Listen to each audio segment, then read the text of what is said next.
भाई social media किसी भाई मैंने एकदम नारा लगे हिंदुत्वर प्रचार करती।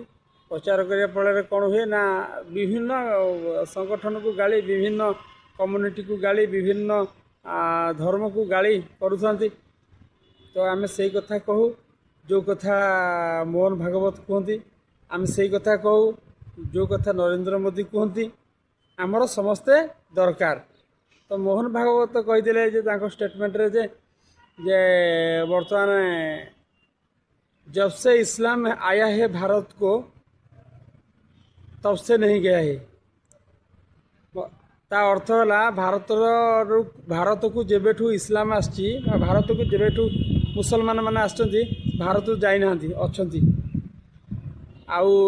आम भी चाहूनु से जातु बोली। सी स्टेटमेंट रे मोहन भागवत आमर जे संघर परिचालक सी पार्टी स्वीकार करी कहते कौन सी धर्म को टार्गेट करो नहीं। भाई पहले दिन इस्लाम भारत में आया तब से आज तक इस्लाम यहाँ है और रहेगा। ये मैंने भी पिछले बार भी कहा था, इस्लाम नहीं रहेगा ऐसे सोचने वाला हिंदू सोच का नहीं है। हिंदू सोच ऐसी है नहीं। गृहमंत्री अमित शाह को पचरा जे आपण कौन हिंदू राष्ट्र करेंगे, आज तक न्यूज चैनल पचरा आपण को हिंदू राष्ट्र करेंगे कि आज्ञा कहले नाई नाई हिंदू राष्ट्र कहीं करवा।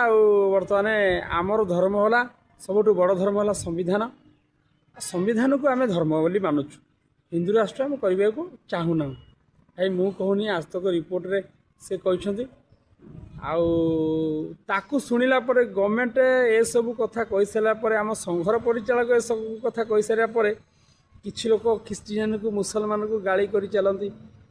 तरीका जो गाड़ी रे भाई हालो लोया चाउल बस्तार धर्म ग्रहण ए बहुत कथा। अरे भाई मधुसूदन दास से भी मुझे कथा बारंबार कहूँ, मधुसूदन दास से धर्म ग्रहण करते, गौतम बुद्ध डॉक्टर बाबा साहेब आंबेडकर बौद्ध धर्म ग्रहण करते। हाँ तो से कौन चाउल बस्ता नहीं ग्रहण करते? मुझे बुझीपारनी आपण मैंने जो कहते चाउल बस्ता 500 टका किसी टंकार धर्म परिवर्तन करते, आंबेडकर कौन पर परिवर्तन करते? आमर ख्रीस्टियानिटी माने गोटे उपर कास्ट वैश्य कास्ट आसुवा जड़े समुदाय वर्णर आसुवा लोक मधुसूदन दास सी कहीं ख्रीस्टियान हो जाते। किसी विषय विषय पढ़ तथ्य संग्रह कर कौन होते। तो संघर परिचालक एक कथा कहते हिंदू राष्ट्र ता बादे भी बागेश्वर धाम बाबू आमर जो धीरेन्द्र शास्त्री पर्ची खोलिकी भविष्यवाणी कही दिखती। ए बाप माने मु न्यूज रु खबर पाउची जे माने सब सोशल मीडिया ताको भौणी कड़े मुसलमान को बाही जाइछंती, किंतु सी भी निजे